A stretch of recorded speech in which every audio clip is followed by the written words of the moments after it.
You're listening to The Forgotten Faction, brought to you by Dads of Destiny Westside. Visit us at dodwestside.com or follow us on Twitter at dodwestside.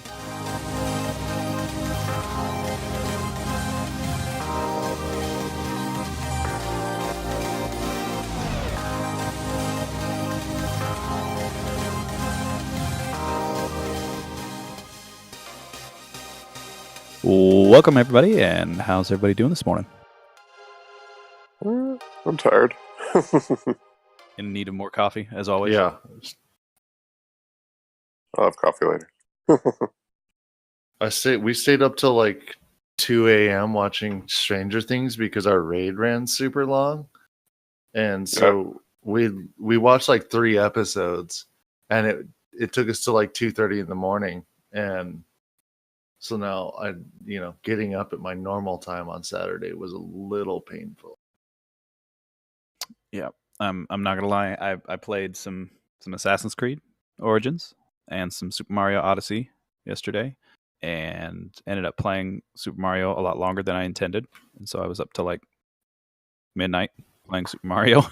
Nice. And I skipped the gym this morning, so I'm gonna have to go this afternoon because I was not gonna get out of bed at 6 and go to the gym. That Mario, it sucks you in. It does. It's like, just one more Power Moon, just one more. And you can go play in bed. Like, Yes. let's go upstairs and go to bed. Yes. That's gonna be the worst part. Yes. How Very much true. is that console? $2.99. That's not so bad. No, it's not. Maybe I can talk And my it's lady portable. maybe I can talk my lady into getting one. And you can play co-op. Hand the other controller to someone and they control the hat. Yep. Oh God. Yeah, who thought that was the hat really? It's to get your kids to play with you. That's what it's I for. guess, but like the hat really. Oh, It's actually kind of cool to control the T-Rex. Wait, why does QVC have it for $3.99? That's probably a bundle. Oh yeah, $2.99. Okay. Oh my gosh! So this week we got a ton to talk about. So PC launched on the 24th, and I think we can all agree that it looks amazing. Right? Looks amazing. It looks pretty. It looks very, very pretty. PvP, I'm pissed about. I guess it looks as pretty as your computer can handle it. Well, exactly. And so, of course, all the streamers that have these, $3,000 rigs are streaming, and it just looks gorgeous. But I'm from my side of the spectrum. PvP looks like it was actually built for PC. Like snipes look crispy, hand cannons look useful again. It looks like the balance on PC is just better than what it is on console right now. And for that, I'm a little disappointed, but I'm hoping that means that the live team is going to get their crap in order. And we're going to see some of that come over to the console side here. I think some of that is how quickly you can respond to things because the way PC works in general. Like I watched a guy on Twitter, I saw some post. He like shoulder charge sniped a guy. Like legit, like he was coming from it was like on Shores of Time or whatever it's called now. And he like ran, snipe shoulder charged, and it was blazingly fast. You couldn't even see what was going on. And like that kind of is a big part of it, I think, is the response times are stupid fast. And mechanics, the way PC renders and everything so quickly, like I think that's part of why it feels so good for most people and handles so well. Whereas consoles slower in general. Yeah, okay. I give you that. Agreed. But either way, I think it was the launch there was pretty good. There was one thing that Bungie decided to address on the 25th, as there were a lot of bans that supposedly were issued automatically to players for using things like Discord, XSplit, OBS. No. They confirmed that it wasn't. You just can't let me get where I'm going. Yeah, no, because you can't say that because they confirmed that it wasn't those that were giving the bans. No, Right, that's what I'm saying. People were reporting on Reddit that they were getting banned for using Discord, XSplit, OBS, just auto banned. Like one guy said he didn't even make it past the opening menu before he got auto banned. And Bungie comes out the next day like, guys, it doesn't auto ban. And I saw a YouTube video. Someone said there were players by the thousands getting auto banned. 400 people were confirmed it was banned. just 400 people, and they've Four of them- overturned yeah. 4 of them. They said we only made a mistake on 4. They did a few more than that after that, but Yeah, I'm you sure know, they did. DDoSers have been reporting they got banned for not doing anything bad for years now Oh yeah. on Reddit. Uh-huh. Now we know who all the DDoSers are. Yep. Dumbasses. Mm-hmm. Exactly. You combine Bungie's banning with Blizzard's banning, and you're gonna Oh, yeah. get caught. Exactly. These guys are like, I've never gotten caught for this before. I suddenly get caught. It must not be me. It must be Discord. You know? And yeah. So they whined on Reddit, and Bungie came out and said, nah, not how that works. And these are perma bans, right? Yeah, those are permanent. That account is done. I thought so. Yeah. So if they made any progress, it's gone. Yeah, and the way that works too is they also track your IP. So if you get banned again on that IP, it'll flag it in their system, and then they'll just IP ban you. And then you have to move. Right. Well, and then it also means that they have to set up a separate BlizzNet account. Does it block them on all Blizzard games too? No. Just Well, on that one. From what I've seen, is that there's a coalition between Correlation. Yes. correlation. Yeah, wow. Between I guess the Destiny bans, and then I guess some people that were banned on Destiny also got banned on WoW. Because I don't know if that's just because it's once they're picked up for doing something that they're not supposed to on one Blizzard One. game, they're banned on all Blizzard games. No. They're once they get banned on one, they'll do a check on your stuff in another game, Mm. and because their back end is all done really, really well, and Yeah. so they'll do a check on the other ones. Go Blizzard and Bungie. I love it. Cheaters getting banned. That's the way it should be. Oh, Blizzard's insane when it comes to that kind of thing.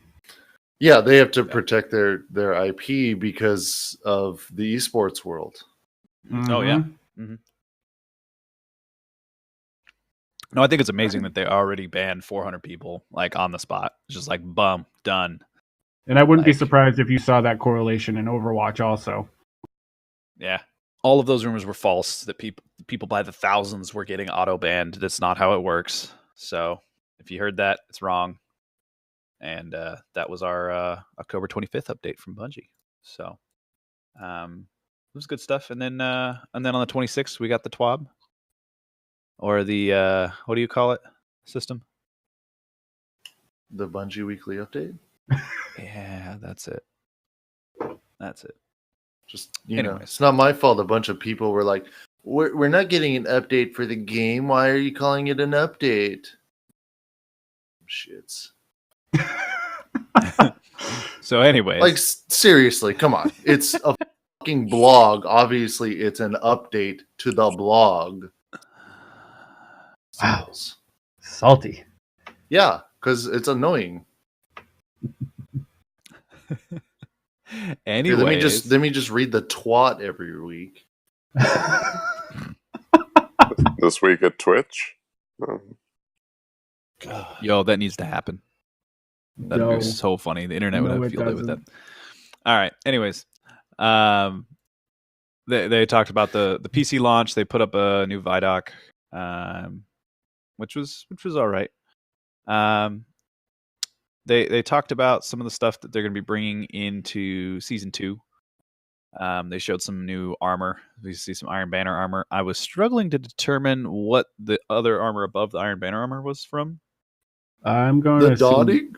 Yeah, it's Oh, is the that Yeah. Dawning? Okay, I'm like, man, I've seen this before, but I'm not. Did I you? know it's not I'm like, Trials. did you not play the dawning last year? Come on.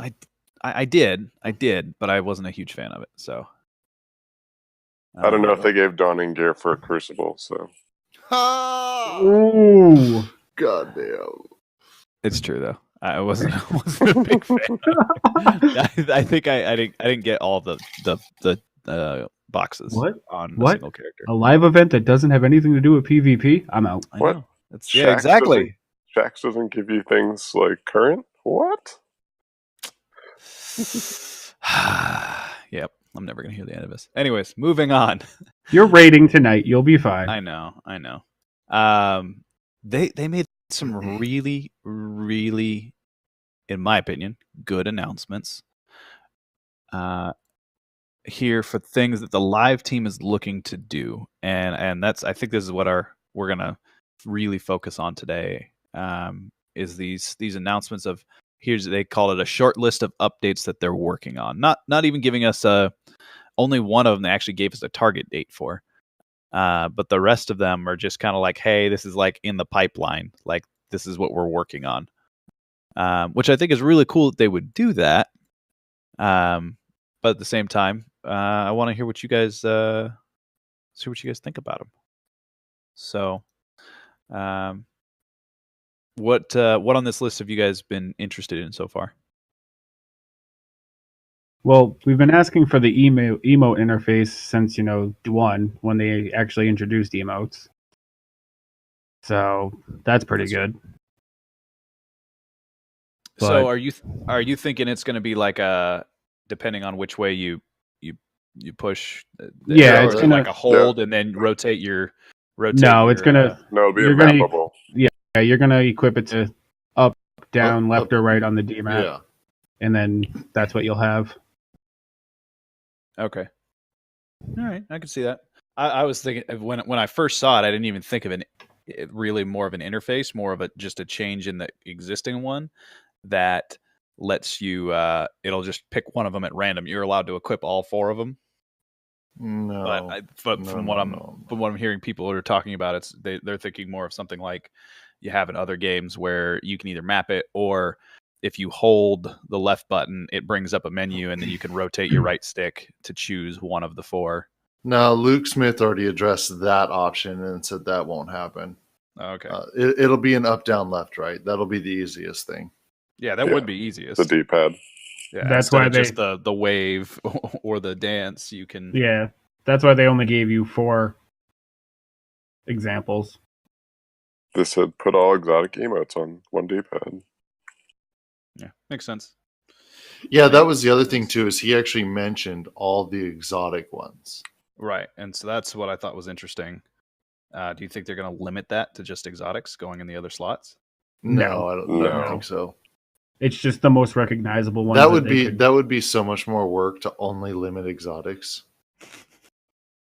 And no coder is going to do more work than is absolutely necessary. They walked in, said we want a way to have multiple emotes. They're like, okay. If they walked in and said we want multiple emotes, but they can only have one exotic, someone's going to look at them and go, no. Okay. All right. That's good. Of course, for me, I think the one right there in the middle, better incentives for completing Crucible matches and penalties for quitting competitive matches or competitive games, is huge on my end. It depends. I think that's super important. And then obviously private matches. It depends on the penalties, honestly. The best one that I've heard people talk about is unable to join another game within the amount of time that was left in the other one. So if the other game has 6 minutes left to go and you leave, it keeps you from joining another competitive match for 6 minutes. Should keep you from being able to do anything. Even PEV. Yeah, and that's where I think it'd be interesting. Like if you're gonna quit, because you're just hopping off, that's you can still go to the tower, but you shouldn't be able to just back out because you don't like who you're playing against or your team's getting beat on in the first 3 minutes, and so you leave, and that just ruins the whole game for everybody. So I think a timeout for depending on how much is left, even if they can't make it how much time's left, maybe they kick you out and you have a 5-minute cooldown or something like that. Yeah, they'll most likely do a base cooldown of like exactly 5 to 10 something. minutes. I'd say make it 10 minutes. Honestly, I'd like to see him take some of your glimmer too, but that's a whole nother story.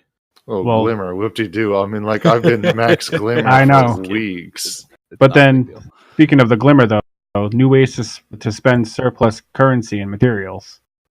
That one looks interesting. I Well, think it's big- going to be new mods. Yeah, and new mods, because they're going to work on the mod economy as well. And, legends, this is, like you said, looking at you, legendary shards.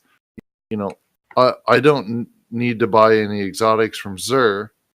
So I have over 2,000 legendary shards with nothing to spend them on. There's nowhere for me to spend them except for Xur.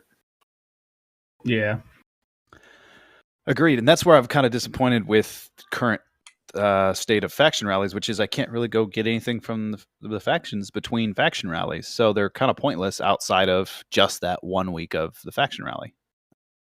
I think that was the point.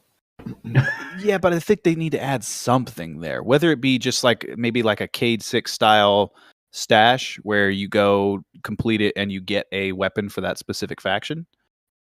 Something like that, a little something to go interact with them. I don't know. I mean, I think Cade stashes still offer random faction stuff, but it's random. Yeah, there's it's one gun from each faction that you can get from his stashes. Did you guys see the new faction rewards for the next season? Yeah. Yeah. Dead I'm excited. Orbit's going to win again. Unless they have a different way to entice other factions. I don't know. Well, they've got the two of the faction. Was it Future War Cult and New Monarchy are both sporting auto rifles, and then Dead Orbit's sporting the linear fusion rifle. Crap. Still a niche weapon. It's not that used, so Still a lot of fun to use, though. Yeah, a few people will go for it, but anyways, back on task here. Yes. The better incentives, new systems and rewards to give our most engaged players additional optional pursuits. That's for people like us me specifically, who want to play 24/7. That'll, give me a reason to play 24/7. Now, hear me out. I still think I fall into that category, even though you have double the number of hours I do. Because if you look at the number of hours, this is where I just think it's ridiculous. If you count number of hours I've put in based on how long the game's been, I'm averaging like 2.5 hours a day since launch. Like, that's a crazy amount of time played on this game already. And you've got double that system. And I'd have quadruple that if there were more things for me to do. Right, but the point being, we are those who play the game the most. But there's just nothing to do right now. Right, and those additional optional pursuits were things for us in like weapon and armor rolls in D1. So Right. I don't know what they're going to do, but I'm interested. It ties into the better incentives for players who complete challenging prestige activities. Also, the better rewards and replay value for strikes, adventures, and lost sectors. Those kind of things will all tie into, hey, I'm going to spend the entire day just playing strikes because there's good rewards. It'll give me an incentive to actually do the prestige raid. And I've got 20 outside plus, of a shader. Yeah, I've got 20 plus Nightfall prestiges done. And so it'll give me even more of an incentive to do it instead of just carrying guys in the clan that need it. So it'll be nice if they actually implement something kind of like D1 where, strike specific rewards. That'll be real nice. Special mods from different strikes. And that'll be cool too. Because the mod economy is atrocious. I finally spent all of my gunsmith materials the other day, which were well over 1,500, and I got one kinetic mod. Oof. Wow. After deleting all of the stuff I got, and then deleting a bunch of legendary mods, I finally got one kinetic mod. So now I finally have 2 guns that are 305 because my primaries don't have kinetic mods. I hit the jackpot the other day and I got 3 in a row, so that was Oh, fun. you bastard. But that goes to show how bad the mod is. right, and that's something they brought up, which is that making the mod economy more interesting and more impactful. Because right now it doesn't really make all that much of a difference.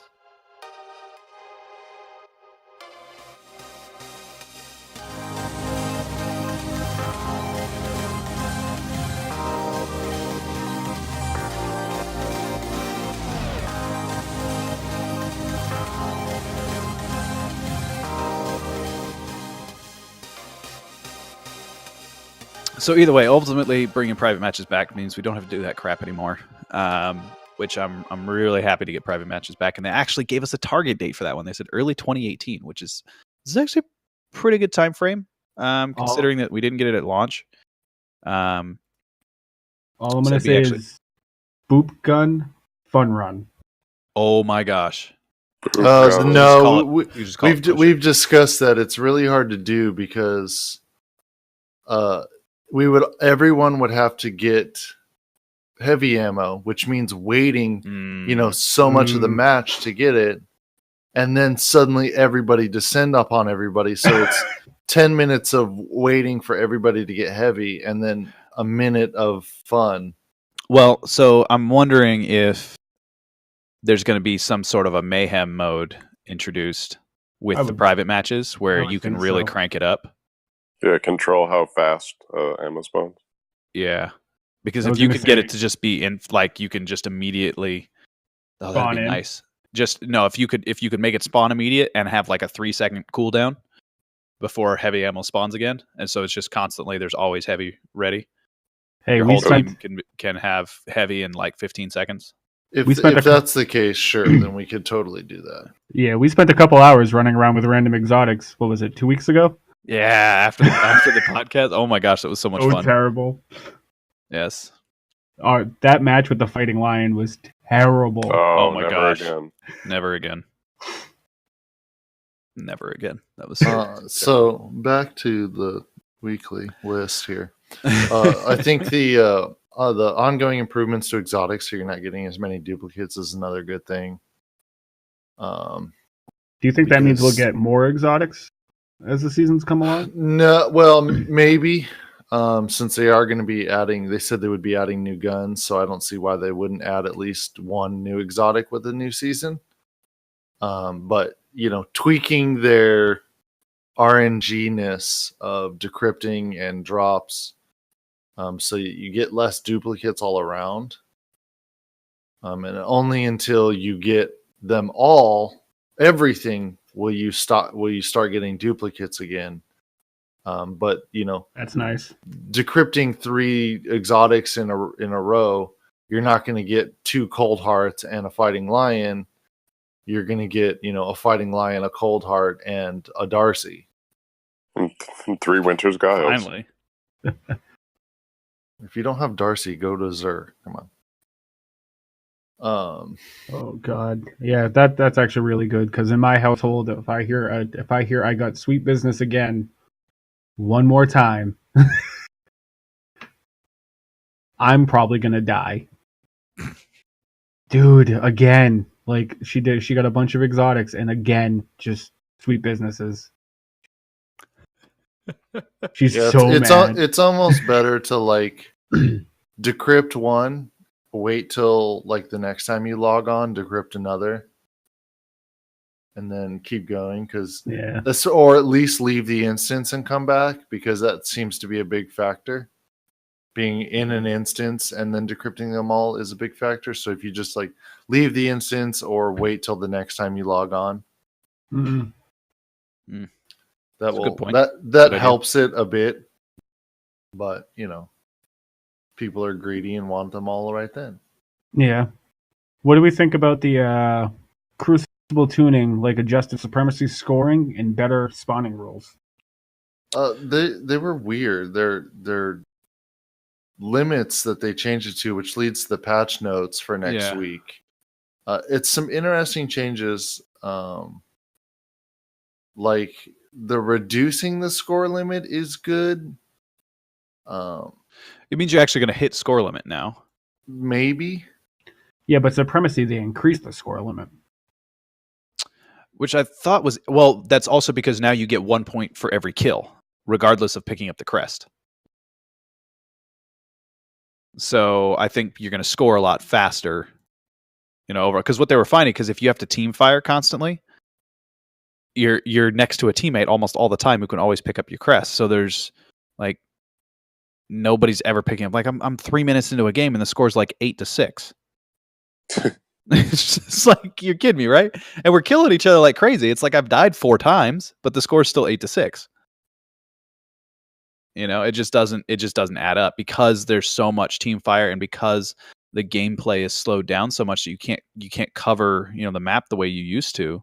And there's no cooldown. So I can kill somebody, and it used to be I would kill somebody and then, or maybe get 2 kills, and then I'd throw a nade down on it to keep anybody off from kind of sliding in and picking it up. And so I could get over there and clean it up, and I can't do that anymore because the cooldowns are crap. So, not crap, but they're where they should be. But it just means that supremacy needs some reworking to make it an actual effective system. So I think a 1 point for defeating enemy guardians just it turns it into a clash with a bonus system for picking up. Yeah. Hence the 70 point win limit is and then 50 would give you, so 1 point per kill is what clash is. Yeah, but I also think about that's the same. kind of bad because then it kind of makes it D1 supremacy, where most guys would just sit back and shoot and not really worry about picking up crests. And that's exactly what this is letting you do. Sure, now. you're still gonna, But it gives the especially advantage to the teams that actually pick up crests. yeah, sure, you're gonna get the extra points, but you don't have to pick them up. If you Right, get a you don't good, have to. But if you're going to get to that score limit first, you need to. But if you're gonna sit back and let them come to you and just ping them off as they're coming to collect crests or retake crests, it's you essentially keep baiting the other team to keep picking them off. especially if your whole valid team's point. back. But if as the team that's pushing, let's say, let's say you kill 6 of us and don't pick up a single one, but we kill all 4 of you and pick up all 4 of your crests, we still come out on top of that, even though we only got 4 kills. Sure, but I still think the benefit goes. The benefit goes to the people. It still promotes that sit back and just pick people off. Oh, it definitely that does. We have. It definitely does to a certain extent there, but I think it promotes the system. Well, I think it's going to work out real nicely in PC. Let me put it that way. Considering how fast movement is in PC, but I don't know how it's going to play out on console. I'm interested to see how it goes. PC will act definitely more like D1 because in PvP and on PC right now, it's a lot more one-on-one engagements than team fires. That's one big thing I've noticed. Mm-hmm. It's not as much team firing as console. It's a lot of one-on-one engagements. Mm-hmm. For sure. Which is nice, but it's also, then but team firing is still extremely effective in there. It's just not as required as it was before. Like you can still be effective as an individual more so on the PC than you can on console right now. Yeah. The mercy rules change is pretty good. It'll activate later in the match now. I think it's interesting they added the reduced influence that enemy controlled zones exert over spawns in control. And then they did the same in supremacy as in just the influence that enemy crests have on the spawning system. Yeah, their spawn system's pretty shit right now. Yeah, so they're working on that. But my favorite change there is reduce the round time limit to 2 minutes, down from 3 on survival. Hallelujah. Oh my gosh, survival Well, takes forever in trials. Yeah, that's the big part of why they're changing it is because of the Yes. trials matches, lasting an hour. Because, people play the game so slow right now that survival takes forever. Yeah, you couldn't even, like, if you just won every round but you went to the time limit, it still takes like 20 minutes. Yeah, it's pretty Like, you bad. got to be kidding me. So bringing that down, that's real helpful. That'll bring it down. They also reduce life count from 8 down to 6, so bringing your team's total from 12 lives down to 10. That's good. Yeah. So that's and again, it matches the whole 2-minute thing. But I think that's a good improvement, and I'm hoping that the first week of trials coming back is going to be survival, so we can test that in depth. But I think overall with these PvP updates, those are really, really good. Obviously, they fixed the bureaucratic walk emote. And they had another issue that I didn't even know was a thing, but I guess you encounter empty public spaces too often in free roam. So when you're Well, patrolling, it's because you don't play PvE. well, again, this is why we're discussing it. I do play PvE, but I usually do it with other people, so I just don't notice. Zach doesn't even know what free roam is. What? I'm not put in a place where I'm shooting other people? Oh, this is wrong. There's explorable maps. There's Oh my What? gosh! Why? Guys. Why are there there's people? a campaign. Why are there people in here not shooting at me? Something's broken. You guys, love you guys. Y'all are assholes. Yeah, well, just calling it like we see it. So is that something Hey, I'm gonna have to worry about tonight? You shooting the other people in the raid? I might. I honestly might on accident. To be very blunt. Oh, this looks like a raid. This looks like a PvP map. Oh God, shoot him! No, Zach. No. They're not It's okay. dying. They must be lag switching. If anybody goes AFK, they're gonna get shot in the face. Just by default. Somebody's AFK, they get shot. Easy pick. So I think that covers the Bungie Weekly update here. Yeah, I think that's all good. Because the rest of it's just PC junk and just known issues. It's just no issues. Couple of videos like standard. I didn't even watch the videos this week. I did not. The one that won was the Quick Fang montage. Yeah, of course. It was all right. That's the new Snipe montage. Yeah, and Utopia was kind of cool. Just looking at the landscapes, which are real good, and then of course there's the gun synced music video. So this week was the last week in October. I kind of thought that they were going to announce the November schedule in this one. So then my best guess is they're going to announce the November schedule next week. Which means that probably the week of the 6th, 13th, and the 20th will probably be their schedule. Or even have a bye week in there, and it'll be the week of the 27th. So that'll cover November, and then we'll move into December. Theoretically, December 5th, 15th will be the new DLC, which will be kind of interesting. We're still a month out, so some of these changes. I say Iron Banner or Faction Rally is going to be going on the week of the 20th. See, the Thanksgiving week. There's going to be something big going on. How many weeks ago was the last Iron Banner? 2? Do we know? Do we know we're getting another Iron Banner this season? Yeah, we're getting another. If you listened to the podcast last week, you'd know. Yeah, but my thing is, I don't think they'll actually do an event during Thanksgiving week. They did that in D1 though. But that was like pretty into it, where like it was pretty on its own kind of a thing. This is still pretty early, and with the new change to Iron Banner, I'm not so sure.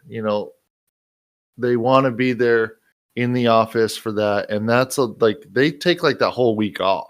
Yeah, I can see that, but at the same time, I'm thinking of all the Black Friday sales that are going to happen. We're going to get Iron Banner probably the week before or the week after. Yeah, I think so. Okay, I'll give you that. Maybe Faction Rally during that week, because no big deal. Let's just Faction Rally. They don't really have to, do anything too much to keep up on that. Whereas PvP side of that, if they need to do any changes quickly, they can.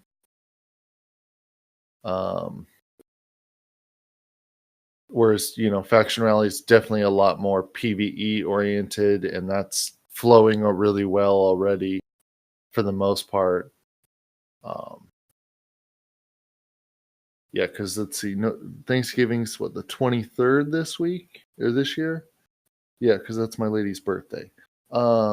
So I think probably Iron Banner the week of the 27th.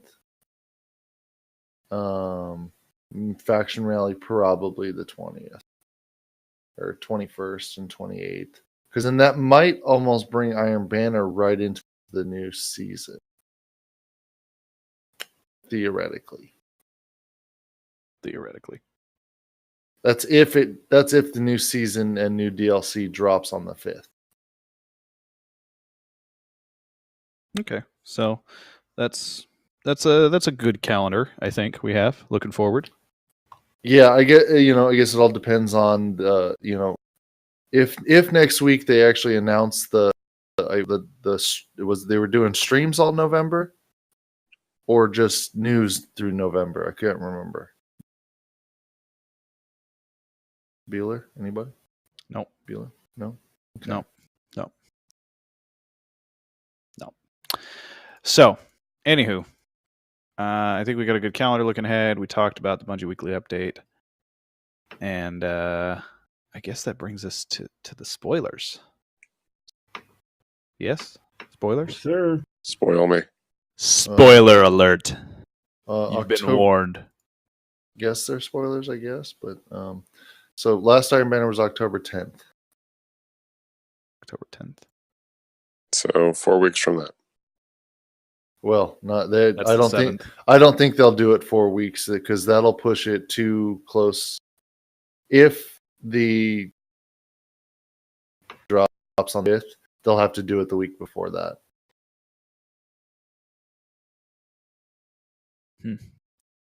Okay, so a lot of speculation. Not exactly sure when it's going to happen.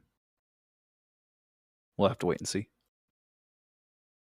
Now, for real, spoiler alert. We had some leaks on Reddit. Somebody got into the PC version, started looking at some things. They're not sure if they're real. They're not sure if they were things that were cut from the game or things that are in the future of the game. So, what are your guys' thoughts on these? So on the point of the Myriad being a new place that people think we can go, it's actually there's a ton of evidence pointing to the fact that the Myriad was what Nessus was called in production, and all the information was changed to Nessus from Myriad. So Myriad is Nessus, and it's Okay. not a new place we're going. Ganymede was also Io, so that's also not a new place. Got it. What about the patrol zones for Venus, Mars, Dreadnought, Old Russia? That Trolls end up just being part of the story for Curse of Osiris. I can see that. I'm trying to figure out why we'd go back to the Dreadnought, other than we've come across some taken. Savathun. Say what? Savathun is coming, don't you know?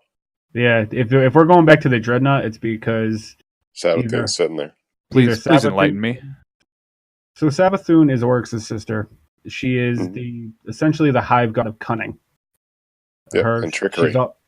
She's all about trickery. There was a lot of thought that she was pretty much hidden in plain sight as the guise of either a guardian or possibly even Eris Morn, maybe even the queen of the Reef. We don't really know, but it wouldn't surprise me if she was any one of those. And if we are going back to the Dreadnought, it's either to deal with her, or we're going to have something that either maybe Osiris sends us to the Dreadnought to either free or take down Toland. There's a lot that could be happening on the actual Dreadnought itself. Ooh, Essentially, very she interesting. took over her brother's brood and she's going to use them to amass a new army. If you notice during the strike, it's on Earth. I forget what the name of it was, but you're fighting a Taken Cabal. Yes. Yeah. And he is the herald of Savathun, rather. And if you notice his armor set, he is Red Legion. Any other Cabal you've seen taken thus far is either a Skyburner or one of the other factions we've already seen in previous iterations of Destiny 1. This was the first time we saw a Red Legion taken. So Ooh, she is very most likely interesting. going to start stealing Red Legion and using them, who have great numbers, to create a Taken army of her own. The other theory. Now this is also assuming that she can actually take. Do we know she has taken powers, or is she just using the ones that are already taken? Well, a Red Legion taken would be completely new to this timeline, so they have to be. Unless Oryx had taken some of them as well, because wasn't some of the Red Legion technically in D1? They were part of the force that came on the Dreadnought? No, those are the Skyburners. Yeah, those are Skyburners. The only thing that she herself may not be able to take enemies. One of the theories that I saw online was that she's using Toland to take things, because we left the actual Oryx's throne world and all of that like area pretty much, and the abilities in a power vacuum. And Toland technically was on the Dreadnought, so he could have actually assumed the mantle of the Taken King, which would allow him to take things. And if he's working, because he was already ascendant. Exactly. So if he's working with Savathun, then, or gave her the ability to take, then we're going to be dealing with a whole new amount of actual taken enemies. Wouldn't that mean she would have to give him his body back somehow? Who, Toland? Yeah. No.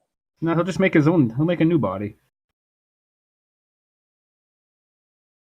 It's an interesting theory. We'll have that Toland summer body. Oh my gosh. Okay, so either way, there are things here that I do not know about, as always. But that's really cool.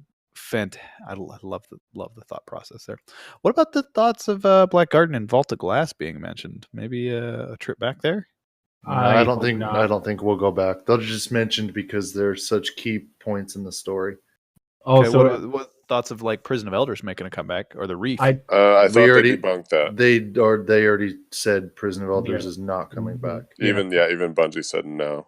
The Reef Cosmo was like, nope, that was just in there. We were, having some ideas, and it's just in there. The Reef might return. I think a lot of these mentions you're seeing from the older like Destiny 1 stuff is because a lot of people have been complaining that we walk through the tower, we talk to these people that should know of things we've done, and nothing is really getting mentioned about it. So I think that's why they included the point with Tyra after everything. She, didn't remember anything, because when the light was taken, it stripped her of her memories. So I think this is going to be these are going to be voice lines that are pretty much showing that their memories are returning. So we'll get a quick reference to the Prison of Elders, or we'll get a quick reference to the Vault of Glass or the Black Garden. Right. Just something to pretty much something to appease people when they're like, Saladin doesn't even realize that I'm an Iron Lord. What the hell? Yeah, and I mean, if you just look at Bungie's track record, and how much they can throw into a game, they're not going to throw so many explorable or travel to places in one DLC. We're gonna, and maybe it's multiple DLCs, but I don't know. I don't think they're invested in sending us to Destiny 1. No, I think the only thing that I think that we might get that was said, possibly Mercury and the Lighthouse. I think that's going to be pretty much a new social hub. Yeah, for sure. So that'd be interesting. So thoughts, if Osiris makes a comeback, as it's mentioned, Shiro is on Mercury and Osiris comes to the tower once again, listed here. But if Osiris makes a comeback, just your guys' thoughts, and the lighthouse would, in theory, would it convert back to Trials of Osiris, or do you think it would stay Trials of the Nine? It would stay No. Trials of the Nine. Trials Why do of the you think Nine. that? Because I think the whole Trials of Osiris was because the Nine wanted Osiris to test Guardians. So, if Osiris comes back to the tower, what are we going to do with the new speaker? Like, you think there would be something related to Osiris? Maybe Osiris gives us a PvE focused trial. Maybe I don't think he's. I don't anything think like that. He wouldn't come back in that capacity. You have to remember that he was exiled because he kind of knew that the speaker was essentially a heretic. So with this new information we have about the speaker, now we know that he was talking out of his ass the whole fucking time. And that's what originally started the faction wars. And that's why he got exiled, to stop the faction wars. And so he wouldn't do something like that because he would have to take over for the speaker. And so he would have to kind of change his entire philosophy for the most part, so that he doesn't upset things again. I think he's coming back, and it's going to be I was wrong. The Traveler's not dead, but everything that was happened before me was still going the wrong way. We're going to bring him back because there's really nobody else that we know of besides maybe Satan 14 that can actually take up the place of the speaker. And it's now mostly that hey, come back and bring hope back to these people, because that was a big part of the speaker. Is he brought hope and a sense of something to the people. So after everything that's happened, they kind of need to bring that hope and desire back. So somewhat of a spiritual leader for the Guardians. yes. Well, I mean, yeah, that's kind of what the speaker's always been. It's just everyone thought that he actually did talk to the Traveler. we are going to see voice dialogues that, because some of the other ones that were supported were from Saladin complaining about Osiris. Evidently, they do not get along. No, yeah, they don't get along because he kind of knows that the whole, because of the faction wars thing and stuff like that, and he's just a shisty bastard anyway. So, Oh god, I love Osiris. I cannot wait for him to come back. So there's a mention of SRL returning. Yeah, so SRL, as far as spoilers go, they found lines for a character named Marcus Wren, who is one of the SRL champions in lore. And Nice. something interesting, though, is, they found lines with him, speaking of SRL, but they also found some lines talking about ship combat or, ship maneuvering. And he says the word ship very specifically, not Sparrow. Not Sparrow. So what if, here's the big what if, spinfoil hat, what if we get some space combat? which everybody's been asking for a while. Yeah. That's what part of me thinks that part of it is cut content. Like they were toying with the idea of, can we implement this? Let's make some lines so we can kind of make a play test of some ship combat, and let's see how it feels. And they probably cut it because they couldn't do it right. Not in enough time anyway. Well, Yeah. so you guys think maybe that's something that they cut and said we'll throw that in a DLC down the line if we get it right? If they get it right, yes. I think if we're going to see it, we're either going to see it in the Taken King style expansion that we get. It's going to be on a big expansion. It's not going to be one So of the they pushed ones- it to a common expansion. Yes, it's not going to be one of the ones that we got for free for getting the seasons pass, because that's Okay, so those are going to be smaller. Yeah, the smaller DLCs like that, and then so we would see something maybe June or July announced. Well, or not released. necessarily. I don't think necessarily a DLC reason, but more of a time reason. It would take time to implement some Yeah. serious, worthwhile ship combat, because that would be in a completely new play zone.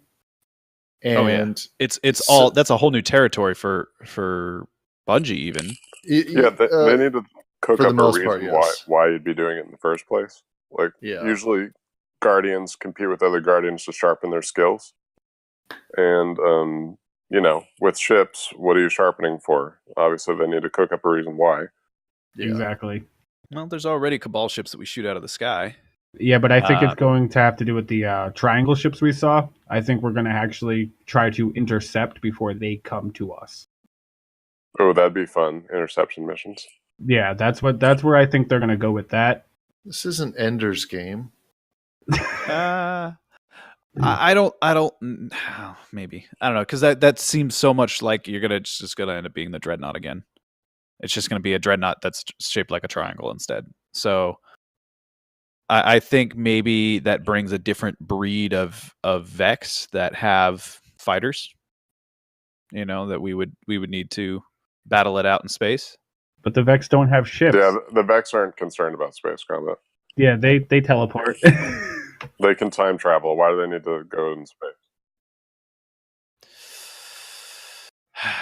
Okay, Yeah, so what? yeah. Ball? It's going to be a new race. The It's triangles going are to be the fifth race. Okay. Sorry. Zach. Again, I'm wrong. This is why I ask all these dumb questions so that you guys can correct me and I sound like an idiot. But it makes for a great podcast. So who cares? I forgot the name of the darkness leader. Anyway, you mean the Traveler? no. The big bad for the fifth Traveler. race. No. You just stick to shooting guns in the Crucible. Oh my gosh! Again, apologies. Zach doesn't play this game. That is BS. All right, you guys. Zach plays a different game. You guys. He plays Crustany. Just go back to COD. No, I haven't played COD since.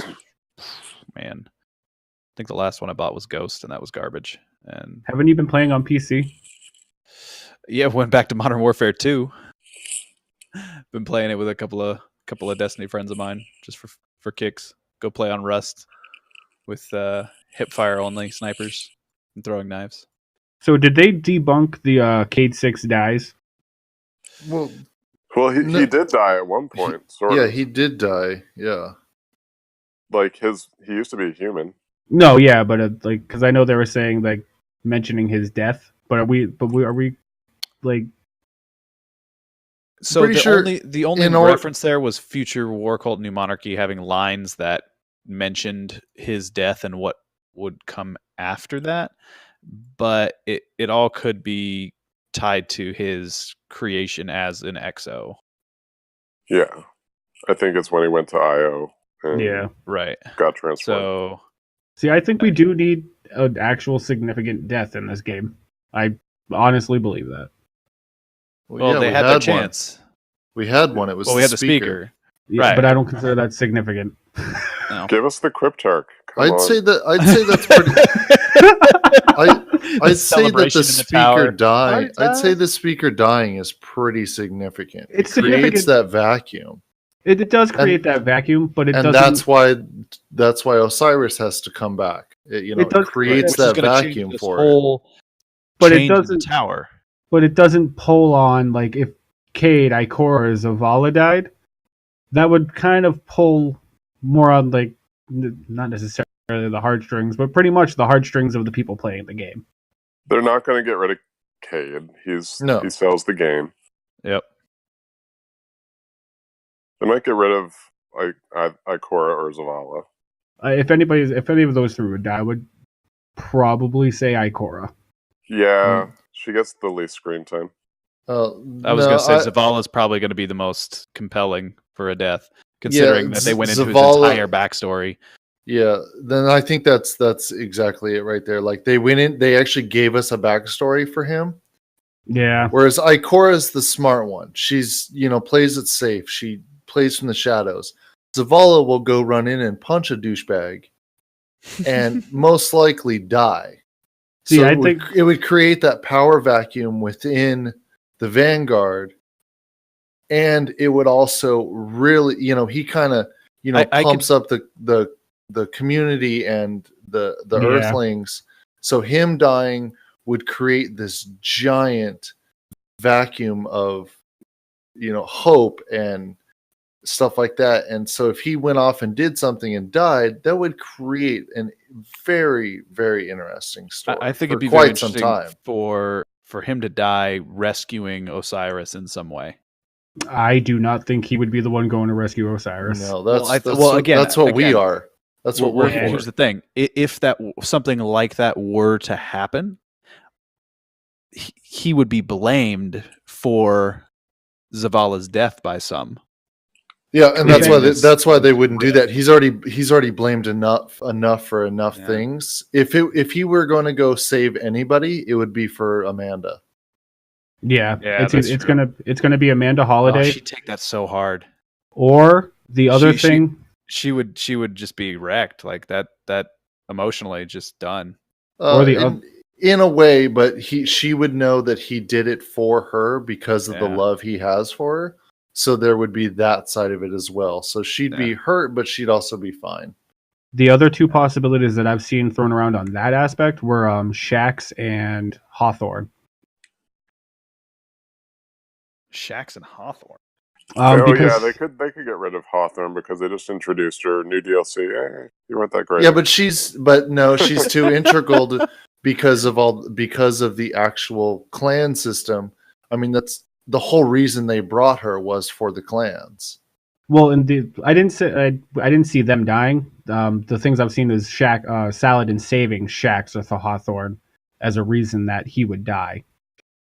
Oh, Shax would. The reason that I personally think they would even contemplate him saving Shax is because Saladin, Shax, and Zavala have a rift between them. Primarily, it's between Saladin and Shax, but Zavala is kind of the intermediate, but it's also, he leans more to Saladin's side of thinking, and Saladin saving Shax would give you that power vacuum where Zavala's gone, and Shax is coping with the fact that he saved him throughout all of the issues that they had. So question: if Zavala died, who would be the new Titan Vanguard? I think they would have us bring in either Saint 14 or Shax would take over the role. That's if Saint 14's even alive. I think he's alive. I think he's working for Osiris. It would actually be a good point to bring back. Aphrodite would be a good choice to take over for Zavala. Because then you don't disrupt Shax's Crucible, Saladin's Iron Banner, and because if Saint 14's even alive, which we don't know, he's going to be our vendor for Mercury. If he's alive, he's going to be the vendor for Mercury. What about Shiro? No, that would be Shiro. If the lines that we know are true, then Shiro would be our vendor on Mercury. Yeah. So Lady Aphrodite would probably be the next best choice because they brought her back for Rise of Iron, and now she's missing, but we know she's alive. She's just off hiding again. So that would be a good reason to bring her back because everyone was so happy with her there in Rise of Iron. So it would be a good place to put her. Valid point. That's fair. And I think that would be another good go-between between Saladin and Shax. That's also true. I did notice that Saladin had a lot of lines that they were talking about that were in the thing, and I don't know if that's just for Iron Banner. I mean, it probably is, but I'm wondering if he's going to be permanently stapled. One of the leaks we got before Iron Banner first dropped was that Iron Banner wasn't going to be just PvP. There was going to be PvE aspects of it as well. Like some special playable space specifically for Iron Banner, like PvE bounties and clearing out areas and stuff like that. Okay. So some of those may be tied into that, and so it may come later, or they were toying with that idea and then just cut it. Yeah. Because, if you remember a lot of the D1 data mining, there was a lot of stuff that they pulled out, but it was all cut content, and we never saw a majority of it. Yeah. No, some of it, yes, we saw like 3 or 4 DLCs down the line when they just had to throw something together for us. And, there's all that stuff now that the live team has that's already created, and they can go, okay, let's put this here, boom, and then done. So it makes the live team's job easier, but we'll see how they implement, if they do, or they just create new stuff. Because the live team's a fairly small group of people compared to the actual dev team anyway.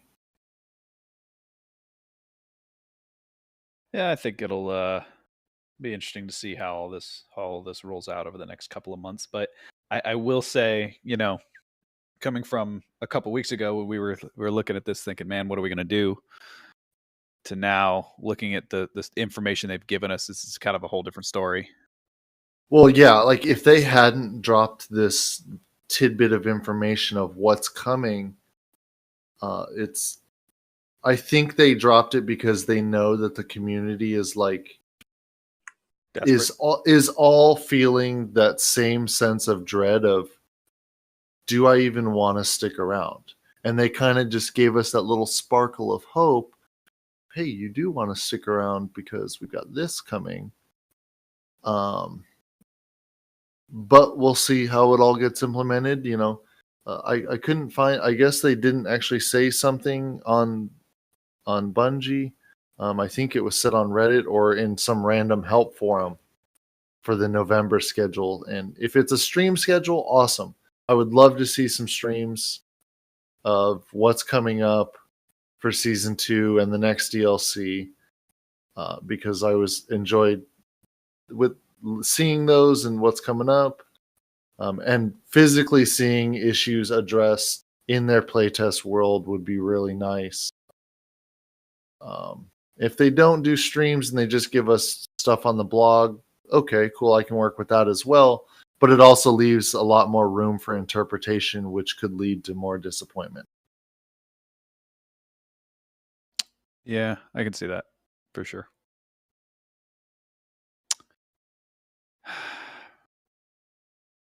All right. Well, with that, I think that covers those spoilers pretty well. Yeah? Yeah, I think so. Yeah. All right. Well, for the most part. What else are we going to talk about? So we're going to, as of the 9th of November, we're going to start recording on Thursday nights. So episodes will get out sooner, which brings me to my next point.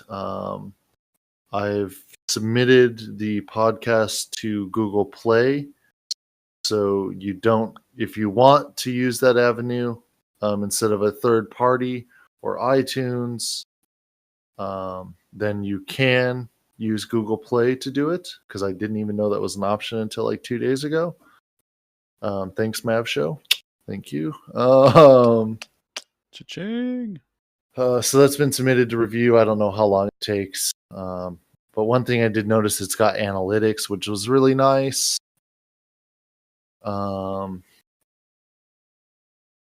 I think that's pretty much covers upcoming news for the most part. As far as us moving forward, No emails or comments for anything I on don't iTunes. get jack. Come on, guys. Somebody send us something, even if I it's mean- just a middle finger. Send us something. Oh God, don't do that. Rad's gonna That's send us middle not. fingers. That's not Rad. Please.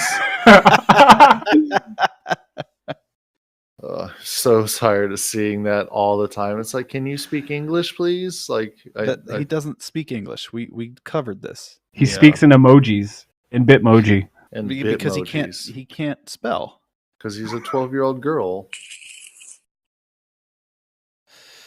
We the love you, Rad, but Bitmojis, man, the they're just- Bitmojis just are too much. Terrible with the English Um, language. Yeah, well, it's because he doesn't read. Man, this is getting rough. Oh, as far as let's see, clan news. We just got a new reg in the clan. One of our semi-new members with D2, Ravenwind. Congrats to him on that. I think he really deserved it. He's really knowledgeable and helpful with the game and the clan. He's been helping a lot of people do a lot of stuff, so I think he was really deserving of that, and I think he'll be a good addition to our leadership. Agreed. So, but I think Also, no. Let me announce this as well. So we are, as far as this is more clan stuff. We've got a poll going on in clan. We are thinking about creating a new clan. Well, not a new clan. We're going to change one of our clans that is currently for our children. We're going to maybe move that to be a family clan, so that if your kid plays, your wife plays, you can all be in the same clan. So that you can play together, get your rewards together, and level up together. Now, if the clan wants this, that's up to them. We've put it out there for them to decide, and if it's decided, then that's what we're going to do. Because I think our motto is family, work, destiny. I think that would be a really good fit for the clan. Because we do have quite a few guys with their kids in one of our sub clans, but with the way D2 is now, I think that would promote playing together a bit more, so that it's not just your kid playing, just you playing. It's you playing with your family. I think that would be a good choice, a good thing to do, and if we do it, I'm all for it. Agreed. And for those who maybe haven't been listening since episode 1 when we introduced this, but this podcast is also intended to be a view of clan life within our clan for those who aren't one. And if you're not in a clan, highly encourage you to get in one. It's really the way Destiny is meant to be played. Especially Destiny 2.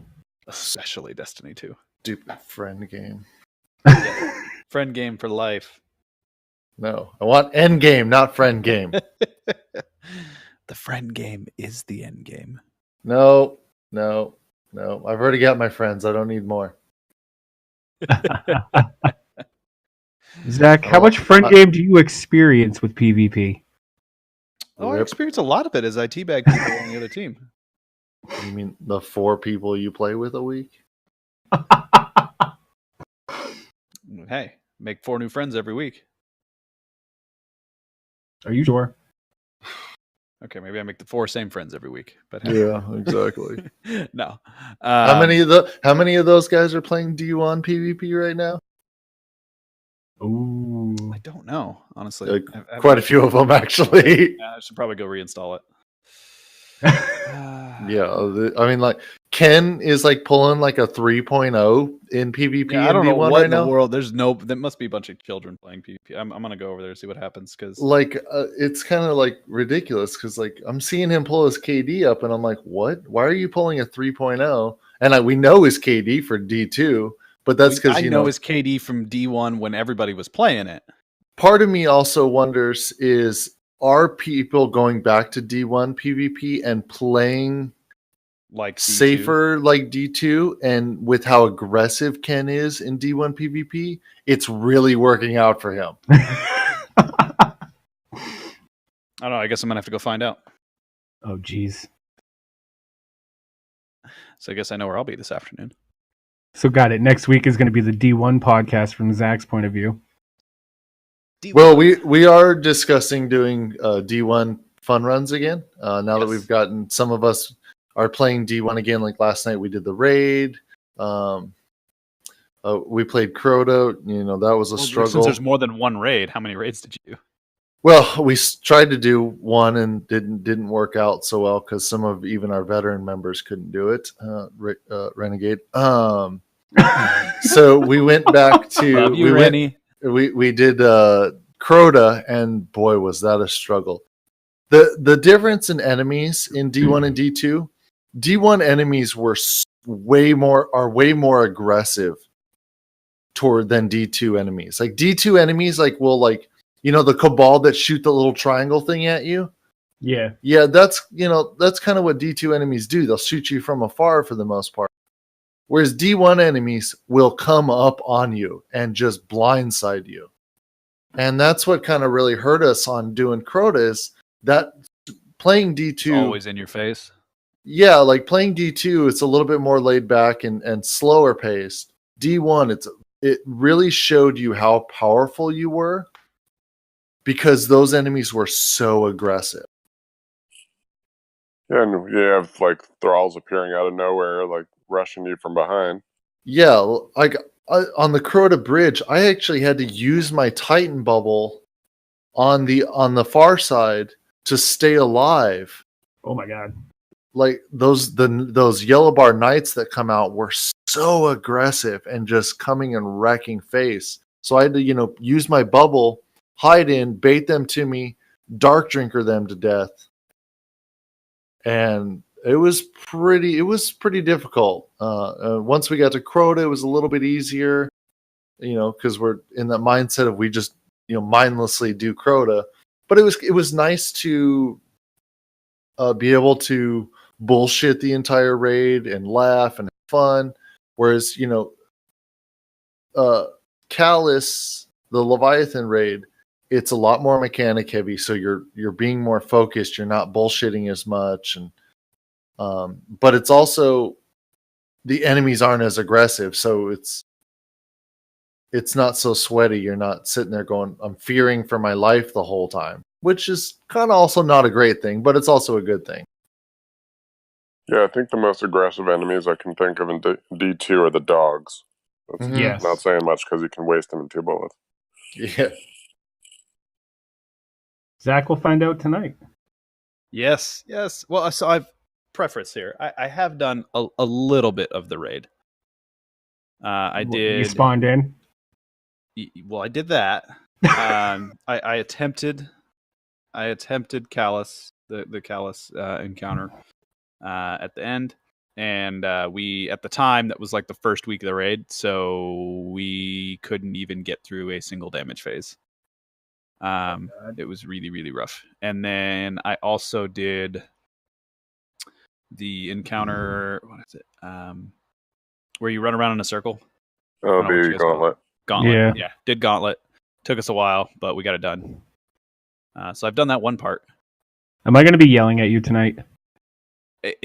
At Gauntlet, I've got you put me on a platform, I've got it. I know how it works. We got good call outs. I know how to do that.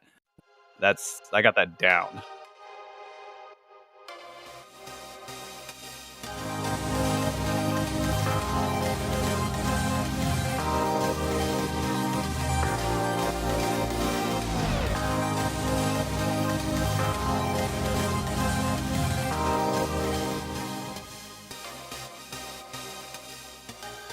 The link for that. Well, actually, we could talk about that. What do we think we're going to get for a new subclass if it actually is true? We've been speculating a 4th subclass for so long. that it could be anything. You know, there's so many ideas out there from the community Don't that say it. it could be anything. I mean, you could take so many ideas from Warframe to choose a new subclass. Well, it's You going to be know. light. It's going to be light based. It has to be. Not necessarily. I don't want to hear those words. What? The Dark Guardian? Yeah, I don't. It's possible. The Void is based off of the Darkness. Why not? It is, but then why would we reproduce it in a Dark Guardian? Like, I would like to see a Ziva Because corrupted Guardian. it's a darker version. I'd like to see it. Like I said, I'd like to see a Ziva Guardian. That would be interesting. No, I'm hoping it's not something that is just novelty in fan servicey. I'm hoping there's actual thought put into it. I don't think there is. They have that system of 3s. Without implementing its new subclass, they would technically have to implement a new enemy as well. Which we are getting. Not necessarily. I think so. Because I wouldn't even really consider the Taken a new enemy. Well, that's kind of true. I mean, yes, they have different mechanics and powers that they do, but they're still essentially the same 3 enemies mixed into one. Yeah, no, that's fair. Like I said, if we do get another subclass, I'd like to see something new or something that we've seen before but never thought of as a separate element. I mean, and it comes back to, look at all the different, elements or powers that Warframe has done. I mean, they've done a lot, different things, and they've got their stealth frames, and their like Nidus is based off of the what's that race called? The weird creepy alien things. I don't know if either of you have played Warframe to an extent. Not to an extent. Like 30, 45 minutes. Does that count as an extent? No, I've played it extensively. I'm quite deep into it. I've got all the frames and everything, and I know most of everything. It's been a while since I've played it. Have you played the new update? I'm waiting for the new update on console. Oh, okay. I just downloaded it yesterday on PC, but I haven't popped. I have it for PC, but I haven't actually started playing, so I would have to be, start from scratch. Like, I've dabbled in it on PC just to kind of look at things and see the new stuff in the marketplace and whatnot. But for the most part, I don't actually play on PC. But my console version is quite full. So that I'll continue on console, and we're like not even a month out from getting the Plains of Eidolon on console at this point. Cool. So my question would be about that. Is it actually worth downloading and playing on console? Yes, absolutely. Okay. I might actually. Yeah, it's good to play like for content rounds because it is very similar to Destiny. So if you like Destiny, you'll like Warframe. Okay. Most likely. I mean, if you don't, then something's wrong. Not that something's wrong. You don't like Warframe is like very, very grindy. Yeah, it's free to play, but you can spend money on it. So you can buy stuff before you technically are allowed to get it. Like if you just play through the game, then you can get everything. It just takes longer. You have to really grind for stuff. Okay, so it's actually a game that you can play without actually spending money. Yeah, you can. And for sure. You can earn stuff in game to sell to people through their in-game trading marketplace. Mm-hmm. For platinum, platinum is what you can pay actual money for. Okay. So you could sell in-game items for platinum to people who actually did spend money on the game. because they want to just buy stuff from other people, so they don't have to grind for it. Which is the prime frames, which are, you really got to grind for those. Yeah. Because their RNG is pretty low. But where their database tells you where you can go to get something, and you can grind that thing for so much, and as long as you keep getting the keys, you can grind for it. You can sell the things, so you can always sell your extras for platinum to buy other stuff that you want, or stuff in the marketplace, because there are things in the marketplace that you can't get in game, so you do have to spend platinum, like skins and what's called Tenogen, which is skins for frames that are made by community members. Oh, that's kind of cool. Yeah, it's actually really cool, because some people make some very, very cool things for the different frames and stuff like that. But it is definitely a very grindy game. Like, people said D1 was grindy. No, they get nothing on Warframe. But with the new update, it makes it an open world space, which is completely separate from the rest of the stuff going on in the rest of the game. So it's very interesting. But it definitely fits a lot of different play styles with all the different frames. So you can be, super tank, invis stealth, protector and stuff like that. Like, one of my favorite is, I forget, it's Banshee.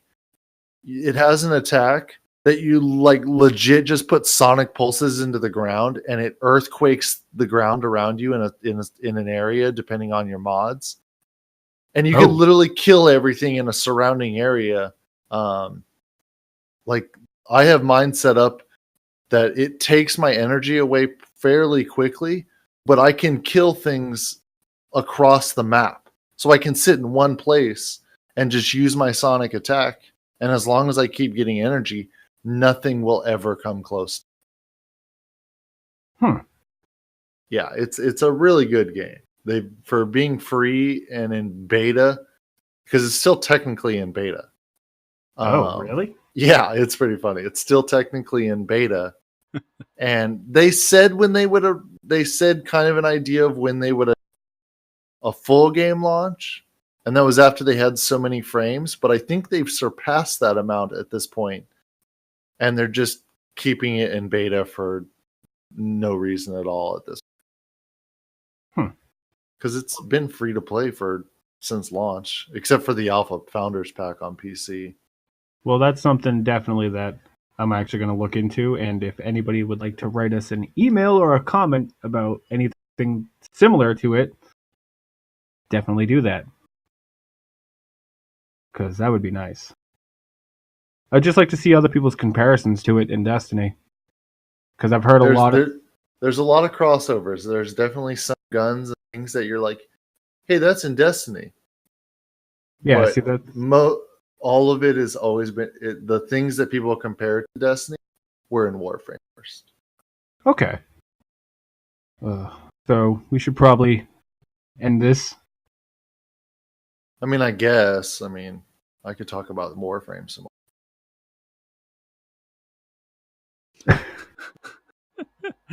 No, I think we'll save that for another podcast. You mean like when we're really, really bored with D2? Exactly.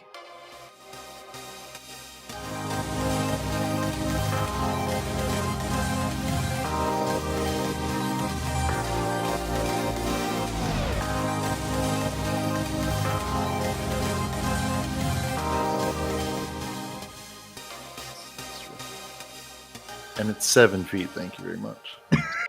7 feet? Oh my gosh. Anyways, guys, I think it's a good episode this week. Kind of long, but I think we had a lot to talk about, so I think it was good. It's not that long. Running on hour 45, 2 hours. Ooh, so what? It's going to get cut down to 45. Probably.